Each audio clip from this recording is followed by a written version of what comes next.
Good evening students. बच्चों, हम study कर चुके हैं बेटा about electrostatics, that is charge at rest. Electrostatics में हमने चार्ज के बारे में स्टडी किया था और वो चार्ज रेस्ट में है, और हमने उसी के बेसिस पर डिफाइन किया था the branch of physics which deals with the study of charge at rest is known as electrostatics. फिर हमने स्टडी किया चार्ज मोशन में, और उस ब्रांच को हमने नाम दिया करंट इलेक्ट्रिसिटी का। The branch of physics which deals with the study of charge in motion is known as current electricity। और उसके बाद हमने स्टडी किया बेटा magnetic effect of current, current की वजह से मैग्नेटिक फील्ड का प्रोड्यूस होना, और उस पर बहुत सारे रूल्स के बारे में हमने बात की थी। तो मूविंग चार्ज जो है बेटा वो मैग्नेटिक फील्ड प्रोड्यूस करता है। इसके अलावा हमने और भी एग्जांपल्स लिए थे कि जब कभी चार्ज मोशन में है तो मैग्नेटिक फील्ड प्रोड्यूस होगा, या ये कहें जब कभी करंट फ्लो हो रहा है तो मैग्नेटिक फील्ड प्रोड्यूस होगा। इसके अलावा मैग्नेट जो है उसकी वजह से भी मैग्नेटिक फील्ड प्रोड्यूस होता है। लेकिन इसके साथ साथ हम आगे स्टडी करेंगे कि इलेक्ट्रिक फील्ड को चेंज करके भी मैग्नेटिक फील्ड को प्रोड्यूस किया जा सकता है। तो अब हमारे पास है जैसे इलेक्ट्रोमैग्नेटिक इंडक्शन, इसका नाम है बेटा। तो जरा हम बात करें मैग्नेटिक इफेक्ट ऑफ करंट।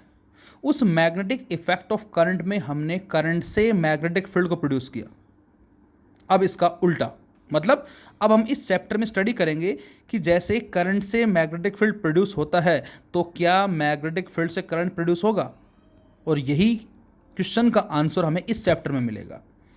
और ये एक्सपेरिमेंट जो परफॉर्म किया गया है बेटा, ये Michael Faraday and Joseph Henry की हेल्प से परफॉर्म किया गया है, और उन एक्सपेरिमेंट्स के बिहाफ पे हमें ये पता लगेगा कि मैग्नेटिक फील्ड को जब भी चेंज किया जाएगा तो उससे करंट प्रोड्यूस होगा। लेकिन मैग्नेटिक फील्ड के साथ साथ आगे हमें एक रिजल्ट और मिलेगा, क्या? That is area. किसका एरिया? उस लूप का, उस कॉइल का एरिया। इसके साथ साथ जो एंगल थीटा होगा, अभी जरा बात करेंगे हम वो। तो जब भी कभी बी, ए, थीटा, ये तीनों फैक्टर चेंज होंगे तो उसकी वजह से हमें करंट जो है वो मिलेगा यहाँ से, और उस करंट को नाम क्या देंगे जरा देखें हम।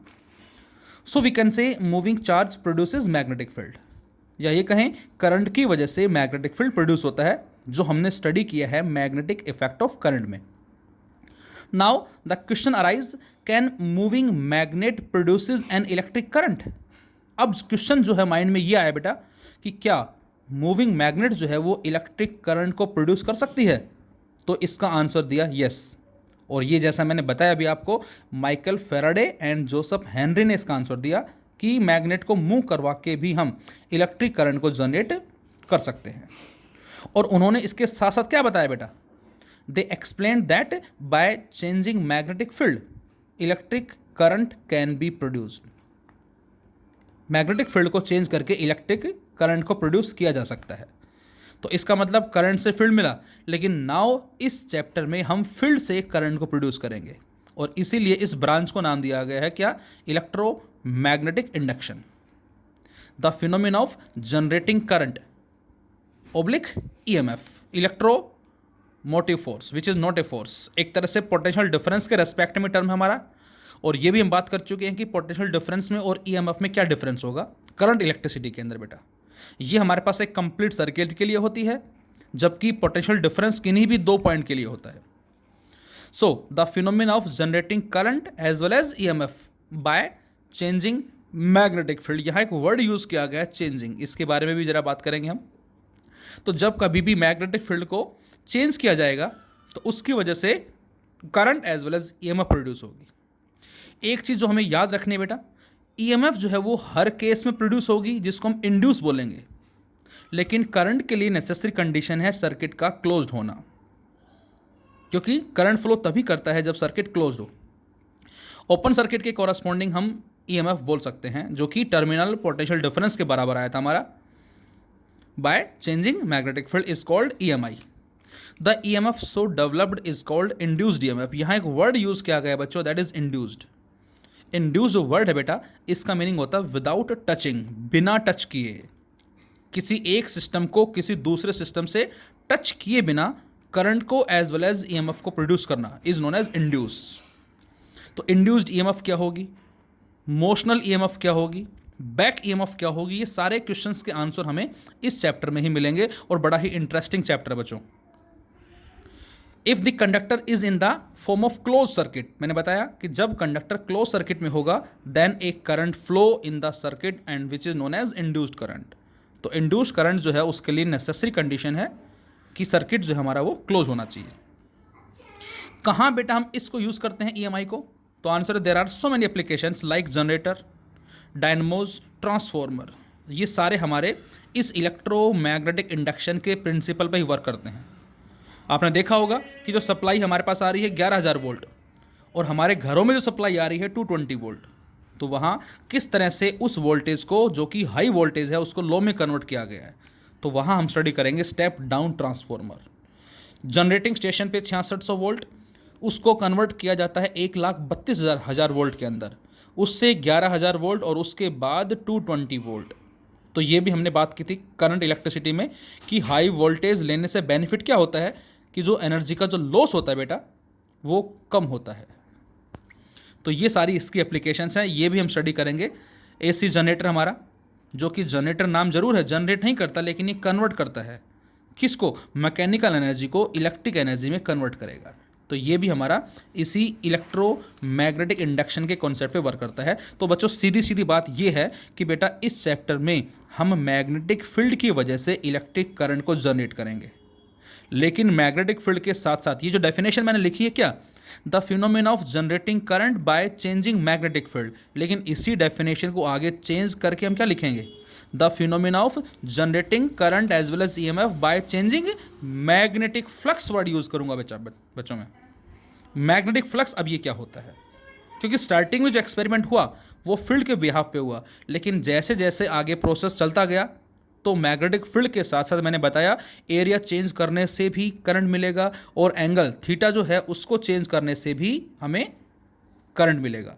तो बी ए थीटा को कंबाइन करके जो कॉन्सेप्ट मिलता है बच्चों हमें, उसको हम नाम देंगे मैग्नेटिक फ्लक्स। तो इस चैप्टर में सबसे पहले हम मैग्नेटिक फ्लक्स के बारे में स्टडी करेंगे और फिर हमारे फैराडे के एक्सपेरिमेंट्स और उसके कौन कौन से लॉज हैं। तो अब आते हैं हमारे फर्स्ट टॉपिक में, दैट इज मैग्नेटिक फ्लक्स। आपने बड़े अच्छे से स्टडी किया है इलेक्ट्रिक फ्लक्स। फ्लक्स जो वर्ड है ये फ्लूअक्स से लिया गया है, FLUEX, और जिसका बेसिकली मीनिंग होता है टू फ्लो। जब भी कोई चीज़ फ्लो करती है बेटा उसको हमने फ्लक्स का नाम दिया है। जैसे मैं कहता हूँ फ्लक्स ऑफ वाटर, तो आपका आंसर होगा वाटर का फ्लो। मैं कहता हूँ बेटा फ्लक्स ऑफ हीट, हीट का फ्लो। मैं कहता हूँ बच्चों फ्लक्स ऑफ लाइट, लाइट का फ्लो। तो सेम उसी तरह से यहाँ जो मैग्नेटिक फ्लक्स है ये हमसे क्या कहना चाह रहा है, तो एक तरह से फ्लक्स वर्ड है, इसको हम एनर्जी के फ्लो को भी बोल सकते हैं, flow of energy in the form of different, जो हम लिक्विड की फॉर्म में बात कर रहे हैं, हीट की फॉर्म में बात कर रहे हैं। तो एक तरह से फ्लक्स जो वर्ड है बेटा ये एनर्जी के फ्लो को रिप्रेजेंट करता है। एग्जाम्पल के तौर पे आप अपने रूम का एग्जाम्पल ले सकते हैं कि आपका रूम जो है उसमें विंडोज़ वगैरह सारी ओपन है और बिना लाइट जलाए आपके रूम में सफिशिएंट रोशनी है, तो इसका मतलब फ्लक्स ऑफ लाइट जो है वो मैक्सिमम है।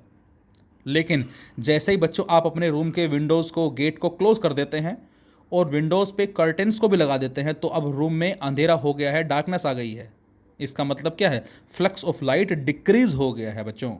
तो उसी तरह से हमें अब यहाँ देखना है कि मैग्नेटिक फ्लक्स क्या होता है बेटा और किस तरह से इंक्रीज होता है एज वेल एज डिक्रीज होता है। तो first of all what is the meaning of magnetic flux.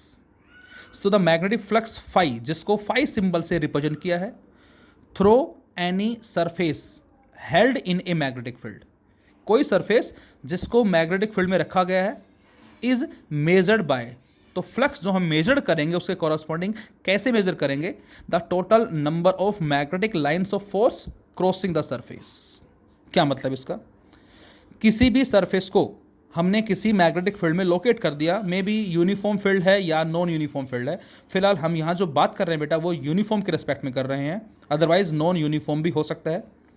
तो जब कभी किसी भी एरिया को हम किसी भी मैग्नेटिक फील्ड में लोकेट करते हैं तो उस एरिया को कितनी number of magnetic lines of force cross करती हैं, उस वर्ड को हमने यहाँ मैग्नेटिक फ्लक्स का नाम दिया है, जिसको फाई से रिप्रेजेंट किया गया है। जैसे ये आपको एरिया नज़र आ रहा है बच्चों, ये एरिया रेगुलर भी हो सकता है बेटा, और ये एरिया इरेगुलर भी हो सकता है, नो मैटर। और ये हमने कुछ इस तरह से लाइनों को शो किया है जो कि आपको नजर आ रही है डायग्राम के अंदर। और यहाँ जो एन कैप है बच्चों, ये आपको शायद अच्छे से पता है, जो हमें एरिया वेक्टर की डायरेक्शन देगा, जो आपने इलेक्ट्रिक फ्लक्स में भी स्टडी किया था। अब एरिया वेक्टर क्या होता है, तो जरा इस फ्लक्स को पढ़ने से पहले मैं एक बार आता हूं एरिया वेक्टर के ऊपर और फिर से हम लोड कराएंगे मैग्नेटिक फ्लक्स पे। तो बच्चों हमने स्टडी किया था इलेक्ट्रिक फ्लक्स में कि what is the meaning of area vector. और जैसा आपको अच्छी तरह पता है क्या, कि एरिया जो बेटा which is a scalar quantity. अब एरिया किसका, चाहे वो सर्कल का एरिया है, चाहे वो स्क्वायर का एरिया है, चाहे वो रेक्टेंगल का एरिया है। लाइक ये मैं कहता हूँ मेरे पास एक रेक्टेंगल है, दिस इज ए रेक्टेंगल, इसका एरिया कितना होगा, तो आपका आंसर है लेंथ कितनी है और ब्रेड्थ कितनी है, दोनों को मल्टीप्लाई कर दो। सपोज एरिया आ गया 27 एंड सेंटीमीटर स्क्वायर आ गया, 27 सेंटीमीटर स्क्वायर हमने मान लिया, 9 सेंटीमीटर ये है और 3 सेंटीमीटर हमने मान लिया, तो 27 centimetre square with the area. अब आप ये बताएं, इसको मैंने ऐसे कर दिया, अब एरिया कितना है, अगेन आंसर है 27। इसको मैंने ऐसे रख दिया, अब एरिया कितना है 27। इसको मैंने ऐसे रख दिया, अब एरिया कितना है 27। तो कहने का मतलब ये है, इसको जैसे मर्जी घुमाएं आप, इसका एरिया जो बेटा वो सेम रहता है, कांस्टेंट रहता है। So area is a scalar quantity, but in some problems it is treated as a vector. लेकिन बच्चों कुछ प्रॉब्लम्स हमारे मैथमेटिक्स में, फिजिक्स में ऐसी हैं जिसमें इस एरिया को स्केलर ना मान के वेक्टर माना गया है। ध्यान से सुनेंगे सभी, इस एरिया को स्केलर ना मान के वेक्टर माना गया है। वेक्टर क्यों माना गया, अब आप ये सोचें जरा कि स्केलर में और वेक्टर में क्या डिफरेंस है। स्केलर वो है जिनका केवल मैग्नीट्यूड है, वेक्टर वो हैं बच्चों जिनका मैग्नीट्यूड भी है एज वेल एज डायरेक्शन भी है। तो स्केलर में और वेक्टर में डिफरेंस किस बात का है बेटा, तो अदिति स्केलर में और वेक्टर में जो डिफरेंस है बेटा हमारा, वो डायरेक्शन का डिफरेंस है। कहते हैं नहीं, it is treated as a vector because direction play an important role, क्योंकि यहां पर डायरेक्शन जो बड़ा ही इंपॉर्टेंट रोल अदा करेगी, किसको, इलेक्ट्रिक फ्लक्स की प्रॉब्लम में। सो area is a scalar quantity, but in some problems it is treated as a vector because direction play an important role. So we can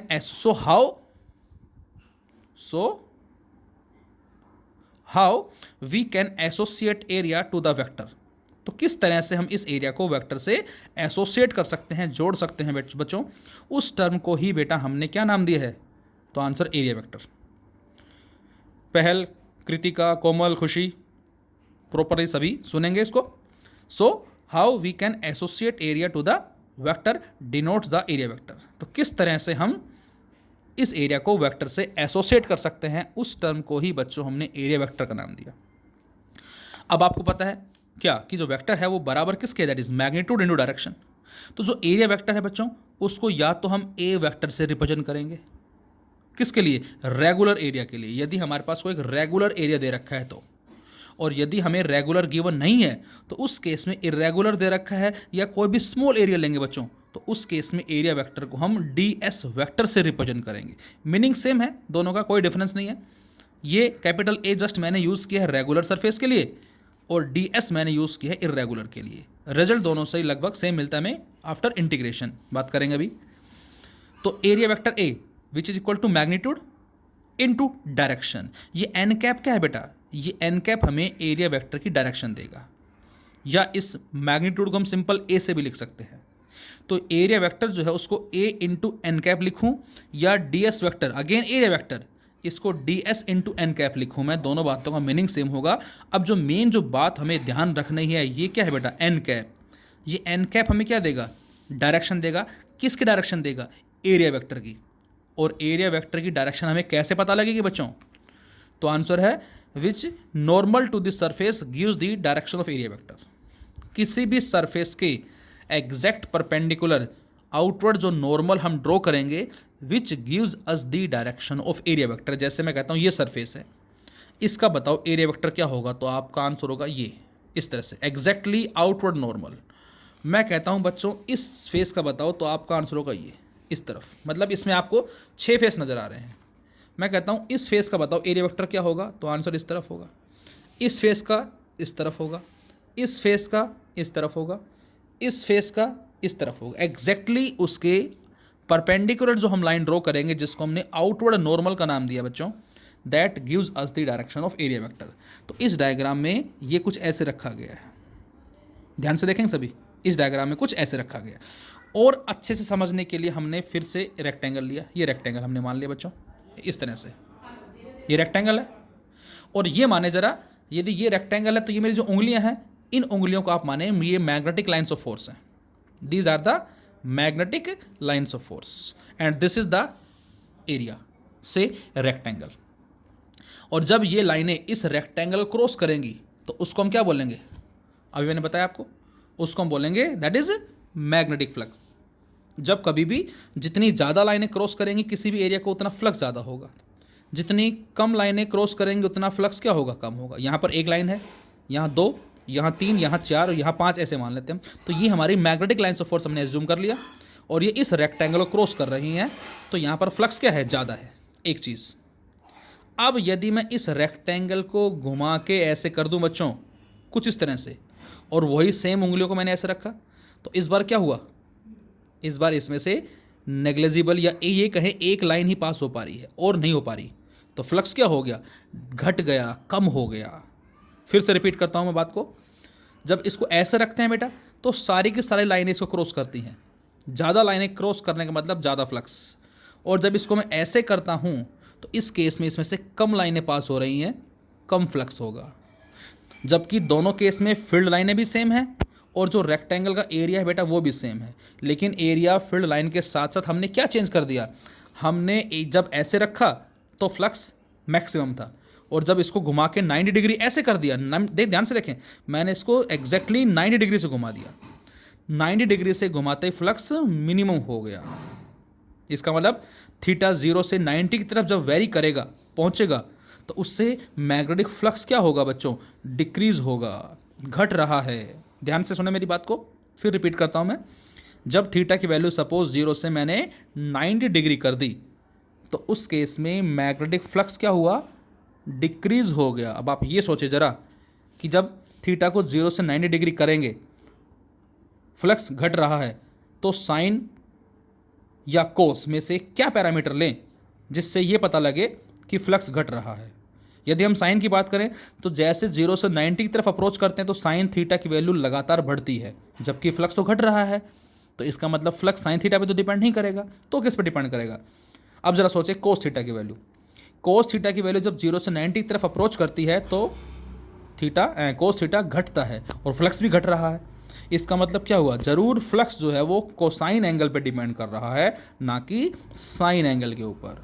तो ये बात भी आपको याद रखनी है। तो बच्चों यहाँ से देख सकते हो आप, ये डायग्राम हमारा इस तरह से हो गया, ये रेक्टेंगल हो गया, और सपोज ये मैंने ले लिया इसका आउटवर्ड नॉर्मल। अब नॉर्मल किस तरफ है, उस तरफ, उधर, और जो फील्ड लाइन है वो किधर है, वो भी उधर ही है। इसका मतलब फील्ड लाइनें भी उधर ही हैं, और जो रेक्टेंगल है इसका आउटवर्ड जो नॉर्मल वो ये है, इस तरफ से, ये हो गया। तो मैं अब आपसे ये कहूँ, इस नॉर्मल में जो कि एरिया वेक्टर की डायरेक्शन को रिप्रेजेंट कर रहा है और मैग्नेटिक फील्ड में एंगल बताएं, तो आपका आंसर होगा एंगल 0 है। और बच्चों जैसे ही मैं इस रेक्टेंगल को घुमा के ऐसे कर देता हूँ कुछ इस तरफ, ऐसे इस तरफ कर दिया, अब ये हो गया क्या, एरिया वेक्टर, जो कि इस तरफ है, पेन की तरफ, और ये मैग्नेटिक फील्ड है। अब बताएं मैग्नेटिक फील्ड में और एरिया वेक्टर में एंगल, तो आपका आंसर होगा 90 डिग्री, और जब 90 डिग्री हो गया तो उससे फ्लक्स रिड्यूस हो गया। तो मतलब एक डायरेक्शन ये बता रही है फ्लक्स मैक्सिमम, और एक डायरेक्शन ये बता रही है फ्लक्स मिनिमम। तो डायरेक्शन का एक अहम रोल है बच्चों, और इसीलिए हमने इस एरिया को एरिया वेक्टर का नाम दिया है, क्योंकि एक डायरेक्शन मिनिमम फ्लक्स को रिप्रेजेंट करती है, जबकि दूसरी डायरेक्शन मैक्सिमम फ्लक्स को रिप्रेजेंट करती है।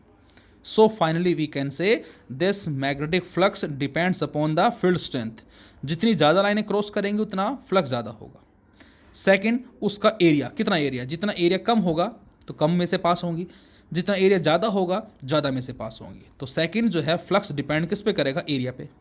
और थर्ड किस पे डिपेंड करेगा, cosine of the angle, cosine of the angle between magnetic field and area vector. Area vector और मैग्नेटिक फील्ड के बीच का एंगल है बच्चों। मैं फिर रिपीट करता हूँ, ये वेरी वेरी इंपॉर्टेंट बात जो आपको ध्यान रखनी है, और अक्सर इसी पे ही हमें कई बार एग्जाम में 1 नंबर में क्वेश्चन मिल जाते हैं और वहीं हम मिस्टेक कर जाते हैं। यहाँ जो एंगल मैं फिर रिपीट कर रहा हूँ, ये एरिया वेक्टर का एंगल है फील्ड के साथ, और एरिया वेक्टर क्या होगा, आउटवर्ड जो नॉर्मल ड्रॉ करेंगे वो होगा। अब इसमें 2 चीज़ें हैं, एक चीज़ है इस कॉइल का, इस एरिया का प्लेन, प्लेन ध्यान से सुने सभी, ये इसका प्लेन है, दिस इज द प्लेन, ये हो गया इस तरह से रखा हुआ है, और ये इसका एरिया वेक्टर हो गया। तो बच्चों ये रिप्रेजेंट करेगा प्लेन को, और ये जो पेन मैंने शो किया ये रिप्रेजेंट करेगा एरिया वेक्टर को। इसको ऐसे कर दिया मैंने, ये हो गया इसका एरिया वेक्टर और ये प्लेन है। अब ज़रा ध्यान से बताएं देख के, मेरी उंगलियों को मतलब इसका मीनिंग समझे, ये मैग्नेटिक लाइन्स ऑफ फोर्स है, फील्ड लाइन से। अब आप ये बताएं कि फील्ड लाइनें और एरिया वेक्टर में एंगल कितना है, 0, दोनों पैरेलल है। एरिया वेक्टर और फील्ड लाइन दोनों क्या है, पैरेलल। मैं कहता हूँ इस एरिया वेक्टर फील्ड लाइन्स और प्लेन में एंगल कितना है, तो आंसर होगा 90 डिग्री। क्या, फील्ड लाइन्स और प्लेन जो है वो दोनों परपेंडिकुलर है, लेकिन फील्ड लाइन और एरिया वेक्टर पैरेलल है। इन दोनों बातों का मीनिंग सेम होगा। जब भी मैं कहता हूँ plane of the coil lying perpendicular to the direction of magnetic field, इसका मतलब थीटा 90 डिग्री नहीं होगा, थीटा 0 होगा बेटा, क्योंकि एंगल प्लेन के साथ नहीं है, ये नॉर्मल के साथ एंगल है। अच्छा, इसको घुमा के मैं जैसे ऐसे कर देता हूँ, किसको, इस एरिया को। अब ये इसका एरिया वेक्टर है इस तरह से। अब बताएं, अब प्लेन में और फील्ड में एंगल क्या है, 0, प्लेन पैरेलल है, लेकिन एरिया वेक्टर फील्ड की क्या है, परपेंडिकुलर है। तो हमें तो इससे मतलब है, ना कि इससे। प्लेन नहीं, आपको तो एरिया वेक्टर से ध्यान रखना है बेटा। मेन जो कॉन्सेप्ट है वो एरिया वेक्टर को आपको याद रखना है कि एरिया वेक्टर जो है वो क्या हमें बता रहा है यहाँ से। तो यहाँ पर प्लेन यदि फील्ड के पैरेलल है तो ज़रूर एरिया वेक्टर परपेंडिकुलर होगा, और यदि प्लेन परपेंडिकुलर है तो एरिया वेक्टर पैरेलल होगा। तो ये आपको याद रखना है। So this flux depends on B A as well as cos theta, theta increases cos theta decreases, flux decreases. So इन तीनों कंबाइन कर दें तो हमें मिलता है phi equal to B A cos theta. तो इन पैरामीटर पे फ्लक्स डिपेंड करेगा बी पे, ए पे, और cosine of the angle between field as well as area vector. तो एरिया वेक्टर क्या है ये हमने बात कर ली है। थीटा फिर रिपीट करता हूँ मैं एक बार, ये डायरेक्शन जो होगी फील्ड की और जो हमारा एरिया वेक्टर की डायरेक्शन होगी उसके बीच का एंगल है। एरिया वेक्टर डायरेक्शन पता कैसे लगेगा, उस सरफेस के जो आउटवर्ड नॉर्मल ड्रॉ करेंगे ये वाला, ये देगा डायरेक्शन एरिया वेक्टर की। जब भी किसी भी कॉइल का किसी भी एरिया का प्लेन जो है वो मैग्नेटिक फील्ड के पैरेलल है तो थीटा क्या होगा, थीटा 90 डिग्री होगा। प्लेन पैरेलल है मैंने कहा, जब प्लेन पैरेलल होता है तो नॉर्मल क्या होता है, परपेंडिकुलर। और मैं कहता हूँ प्लेन परपेंडिकुलर है तो प्लेन यदि परपेंडिकुलर तो नॉर्मल पैरेलल होगा, तो थीटा 0 होगा। तो ये बात आपको याद रखनी है। So vector magnitude as well direction. So in flux related problems direction play an important role, hence we study here area, और इसीलिए हमने इसको एरिया वेक्टर का नाम दिया है। Outward normal gives the direction of area vector, किसी भी सरफेस के एग्जैक्टली आउटवर्ड जो नॉर्मल ड्रॉ करेंगे वो हमें डायरेक्शन देगा, किसकी, एरिया वेक्टर की। अब हमने ऐसा क्यों कहा, आउटवर्ड नॉर्मल ड्रॉ करने से ही डायरेक्शन मिलेगी, तो इसका भी हमने एग्जांपल लिया था इलेक्ट्रिक फ्लक्स में, सेम एग्जांपल हमने मैग्नेटिक फ्लक्स में लिया। सपोज हमने एक X Y Z axis consider की, 3 डायमेंशनल, एक्स वाई और जेड ऊपर स्पेस में है यहाँ, जिसको शो नहीं कर सकते हम, इसलिए हमने इसको यहाँ दिखाया। और इस पर हमने एक रेक्टेंगल कंसिडर कर लिया, like A B C D, length A मान ली और ब्रेड्थ को बी मान लिया। बच्चों मैं कहूँ इसका एरिया वेक्टर बताओ क्या होगा, तो लेंथ जो कि ए है, किस तरफ है ए, एक्स एक्सिस में, तो ये मैग्नीट्यूड है, और आई कैप क्या है बेटा, direction along x axis, cross breadth, breadth कितनी है बच्चों, बी, किस तरफ है, वाई एक्सिस में, जे कैप। तो एरिया वेक्टर जो ए है that is equal to A I cap cross B J cap. तो यहाँ से ए बी बाहर और अंदर आ गया I cross J from the vector algebra, ये आपको अच्छे से पता है। अब आप ये सोचें, राइट हैंड थंब रूल के बिहाफ पे बताएं कि आई क्रॉस जे किसके बराबर होता है, आई क्रॉस जे किसके बराबर होगा, तो ये आई है, ये जे है। तो राइट हैंड थंब रूल से जब हम एक्स से वाई में चलते हैं तो जो रिजल्टेंट है किधर आता है, जेड एक्सिस के अंदर आता है।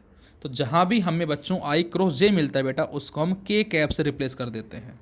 तो आई क्रॉस जे की जगह क्या आ गया, के कैप। तो अब बताएं एरिया वेक्टर क्या आया, तो आपका आंसर होगा A B which is magnitude, and K cap which is the direction. और डायरेक्शन किस तरफ है इसकी बच्चों, इस तरफ है। और इसलिए हम बोलते हैं इसको कि जो आउटवर्ड नॉर्मल ड्रॉ करेंगे which gives the direction of area vector. इस डायग्राम में देखें, ये नॉर्मल हो गया और ये फील्ड है, मतलब आउटवर्ड नॉर्मल जो आपको नजर आ रहा है ये एरिया वेक्टर की डायरेक्शन को रिप्रेजेंट कर रहा है बच्चों, और फील्ड इस तरफ है। थीटा 0 होगा, फ्लक्स मैक्सिमम होगा, पॉजिटिव होगा। इस डायग्राम में हमने एरिया वेक्टर को घुमा दिया, इस तरह से कर दिया। अब ये है, ये फील्ड 90 डिग्री, फ्लक्स 0। इस केस में ये एरिया वेक्टर है, ये फील्ड है, थीटा कितना है, दैट इज 60 डिग्री। थीटा किसके बीच का एंगल है, direction of area vector and magnetic field. और cos 60 1/2, तो BA/2 फ्लक्स पॉजिटिव। तो मैं अब आपसे ये कहूँ कि फ्लक्स जो है कब पॉजिटिव होगा और कब नेगेटिव होगा। एक एग्जांपल और लिया हमने, इसमें एरिया वेक्टर ये हो गया और ये फील्ड है 180 डिग्री, फ्लक्स इज नेगेटिव। बच्चों फ्लक्स कब नेगेटिव है, कब पॉजिटिव है और कब जीरो है, तो आप बता सकते हैं, when theta is less than 90 degree flux is positive, when theta is equal to 90 degree flux is zero, and when theta is greater than 90 degree then flux is negative. तो ये हमारे केसेस हैं। These are the nature of magnetic flux. Magnetic flux can be positive, negative as well as zero depending upon the angle. Regular surface भी हो सकता है मैंने बताया, और इरेगुलर भी हो सकता है। जैसे इरेगुलर सरफेस लिया हमने और ये यहाँ पर फील्ड लाइनों को शो किया कुछ इस तरह से।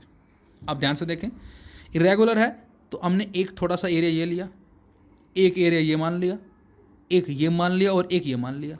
अब बेटा इसका जो एरिया वेक्टर होगा वो इस तरफ आएगा, जिसको मैंने N1 कैप लिखा।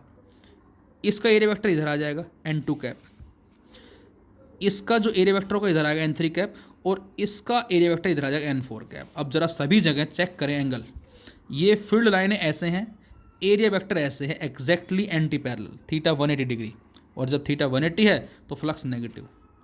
यहाँ पर ये मैग्नेटिक फील्ड है इस तरफ और ये एरिया वेक्टर है, अप्रोक्सीमेट 120 डिग्री माने हम, अगेन फ्लक्स नेगेटिव। इसमें एरिया वेक्टर भी इधर ही है, फील्ड भी इधर ही है, फ्लक्स पॉजिटिव होगा, थीटा 0 है। इसमें से 45 डिग्री, लेस देन 90 डिग्री। तो यहाँ से साफ पता लग रहा है कि यहाँ पर फ्लक्स नेगेटिव होगा और यहाँ फ्लक्स पॉजिटिव होगा। So we can say inward flux is taken as negative and outward flux is taken as positive. जब भी कभी किसी भी सरफेस पे लाइनें इनवर्ड होंगी उसको इनवर्ड फ्लक्स बोलेंगे, दैट इज नेगेटिव होगा। आउटवर्ड होंगी उसको हम बोलेंगे पॉजिटिव फ्लक्स। अब चाहे वो बॉडी यूनिफॉर्म फील्ड में है या वो एक नॉन यूनिफॉर्म फील्ड के अंदर है। So phi equal to BA cos theta. और बच्चों इसकी जो यूनिट है दैट इज वेबर, ये वेबर साइंटिस्ट के ऊपर बेस्ड है, WB से जिसको हम रिप्रेजेंट करते हैं। Weber is the SI unit of magnetic flux. So phi equal to BA cos theta. Phi जिसको 1 वेबर हमने कहा है, कब, जब फील्ड की वैल्यू 1 टेस्ला है, एरिया कितना है बेटा 1 मीटर स्क्वायर है, थीटा कितना है 0। तो जब थीटा 0 होगा, एरिया 1 मीटर स्क्वायर होगा, फील्ड 1 टेस्ला होगा, तो उस फ्लक्स को हम 1 वेबर का नाम देंगे। Flux is a scalar quantity, flux हमारी scalar quantity, why, as magnetic field is a vector quantity, area vector is a vector quantity. और ये भी हमने स्टडी किया हुआ है, क्या बी भी वेक्टर है, ए भी वेक्टर है, लेकिन बीच में क्या है बेटा, ये डॉट, डॉट प्रोडक्ट बोलते हैं इसको हम। दो वेक्टर के बीच का डॉट प्रोडक्ट जो है वो हमें क्या देता है, स्केलर क्वांटिटी देता है। So we can say magnetic flux is a scalar quantity as dot product between two vectors gives a scalar. अच्छा सीजीएस यूनिट क्या होगी बेटा इसकी, तो आंसर मैक्सवेल, जिसको MX से रिप्रेजेंट करते हैं। Maxwell is the CGS unit. Field की सीजीएस क्या होगी, गॉस होगी। एरिया की क्या होगी, सेंटीमीटर स्क्वायर होगी। तो 1 वेबर 1 टेस्ला 1 मीटर स्क्वायर है, 1 मैक्सवेल 1 गॉस 1 सेंटीमीटर स्क्वायर है। और बच्चों दोनों में रिलेशन क्या होगा, तो आपको पता है अच्छे से, हम पढ़ चुके हैं मैग्नेटिक इफेक्ट ऑफ करंट के अंदर, और प्रूव भी किया था हमने कि 1 टेस्ला जो है बेटा वो 10⁴ गॉस के बराबर होता है, और 1 मीटर स्क्वायर, मीटर का मतलब 10⁻² का स्क्वायर, सेंटीमीटर का स्क्वायर, तो ये 10⁴ सेंटीमीटर स्क्वायर बन जाएगा। और 4 ये 8, तो 1 वेबर बराबर 10⁸ गॉज सेंटीमीटर स्क्वायर, और गॉज सेंटीमीटर स्क्वायर बन जाएगा मैक्सवेल। तो 1 वेबर में 1 वेबर में 10⁸ मैक्सवेल होते हैं बच्चों। ये भी आपको याद रखना है, जो कि न्यूमेरिकल्स में हमें ज़रूरत पड़ेगी इसकी। यूनिट वेबर के अलावा और क्या होती हैं, तो वो भी हम सोल्व कर सकते हैं बेटा। Phi equal to B A cos theta dimensionless B की यूनिट टेस्ला भी लिख सकते हैं डायरेक्ट, या हम यहाँ से भी सोल्व कर सकते हैं F equal to Q V B. तो बी कितना आएगा, एफ बाय क्यू वी, तो बी की जगह एफ बाय क्यू वी रखा, cos theta dimensionless, force newton, area metre square, charge coulomb, velocity metre per second. तो 1 मीटर से 1 metre cancel out, क्या आ जाएगा, ये आ गया न्यूटन मीटर और ये सेकंड ऊपर चला गया और अपॉन कूलाम। और बच्चों न्यूटन मीटर क्या बन गया, ये बन गया joule, this is the joule into second upon coulomb. और सेकंड अपॉन कूलाम को हम 1/एम्पियर भी लिख सकते हैं, तो जूल पर एम्पियर भी कह सकते हैं इसको हम। और जूल पर कूलाम क्या बन गया, वोल्ट बन गया, work done per unit charge, ये वोल्ट बन गया सेकंड। तो इसकी यूनिट वेबर भी होती है, मैक्सवेल भी होती है, टेस्ला मीटर स्क्वायर भी होती है, और हमारे पास गोज सेंटीमीटर स्क्वायर भी होती है। इसके अलावा न्यूटन मीटर सेकंड पर कूलाम भी होता है, जूल सेकंड पर कूलाम भी होता है, जूल पर एम्पियर भी होता है, वोल्ट सेकंड भी होता है। So all these are the unit, और भी आप ड्रॉ कर सकते हैं। तो ये सारी की सारी हमारी इस मैग्नेटिक फ्लक्स की यूनिट्स कहलाती हैं। तो हमने स्टडी किया बेटा क्या मैग्नेटिक फ्लक्स के बारे में। मैं एक बार फिर से फास्ट रिवाइज करवाता हूँ। और जब भी कभी किसी भी गिवन एरिया को जितने ज़्यादा लाइनें क्रॉस करती हैं उतना फ्लक्स ज़्यादा होता है। इसके अलावा फ्लक्स डिपेंड किस पे करता है, फील्ड लाइंस पे, फील्ड स्ट्रेंथ पे, मतलब दूसरा एरिया कितना है, और तीसरा जो एरिया वेक्टर जो हमारा मतलब जो थीटा है, एरिया वेक्टर और फील्ड की डायरेक्शन जो के बीच में वो कितना है। यदि वो बढ़ेगा 0 से 90 की तरफ तो फ्लक्स घटेगा। और इसके बिहाफ पे हमने कहा कि कोसाइन फैक्टर पे डिपेंड करता है। तो यहाँ जो थीटा है is the angle between B and A is the area vector, और जो हमें डायरेक्शन देगा कौन, आउटवर्ड जो नॉर्मल ड्रॉ करेंगे किसी भी सरफेस के एग्जैक्ट इसके ये होगा, वो हमें एरिया वेक्टर की डायरेक्शन देगा। एरिया वेक्टर हमने यूज़ क्यों किया वर्ड, क्योंकि एरिया स्केलर क्वांटिटी है, लेकिन कुछ प्रॉब्लम में इसको वेक्टर ट्रीट किया गया है। क्यों ट्रीट किया गया, क्योंकि बेटा डायरेक्शन का यहाँ पर एक अहम रोल है। एक डायरेक्शन ये बताती है बच्चों फ्लक्स मैक्सिमम होगा, और एक डायरेक्शन ये बताती है फ्लक्स मिनिमम होगा। इसीलिए हम यहाँ पर इसको स्केलर ना पढ़ के एरिया को वेक्टर पढ़ते हैं। एरिया वेक्टर की डायरेक्शन आउटवर्ड नॉर्मल क्यों देगा, तो ये हमने एग्जांपल लिया, रेक्टेंगल जो कि XY प्लेन के अंदर है, एरिया इसका AI cap cross BJ cap, AB into I cross J जो कि K कैप होगा राइट हैंड थंब रूल से, और K कैप क्या है, आउटवर्ड नॉर्मल। इस तरह से हम ले सकते हैं। तो हमें जो एंगल मैच करना है वो एरिया वेक्टर का फील्ड के साथ मैच करना है। मैं कहता हूँ plane of the coil makes angle theta 0 with the direction magnetic field, और we can say when plane of the coil lying parallel to the direction of magnetic field.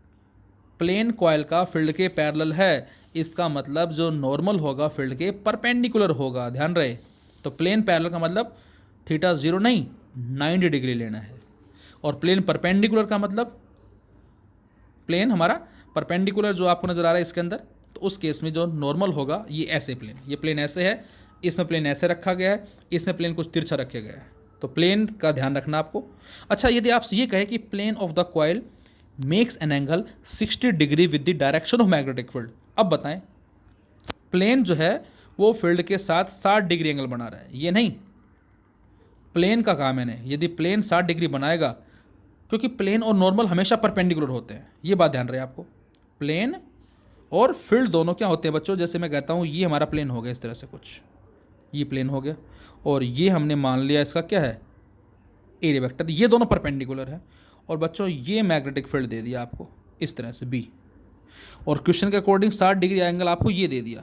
When plane of the coil makes angle 60 degree with the magnetic field, हमें इससे मतलब नहीं होना चाहिए, हमें तो इससे मतलब होना चाहिए, कितना 30 डिग्री। तो उस केस में हम थीटा को 30 पुट करेंगे, और जब कोस 30 पुट करेंगे तो वो कितना बन जाएगा, √3/2। तो BA √3/2।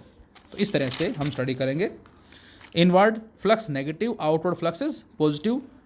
यूनिट की बात करें weber maxwell, and 1 weber equal to 10⁸ maxwell. So this is all about magnetic flux.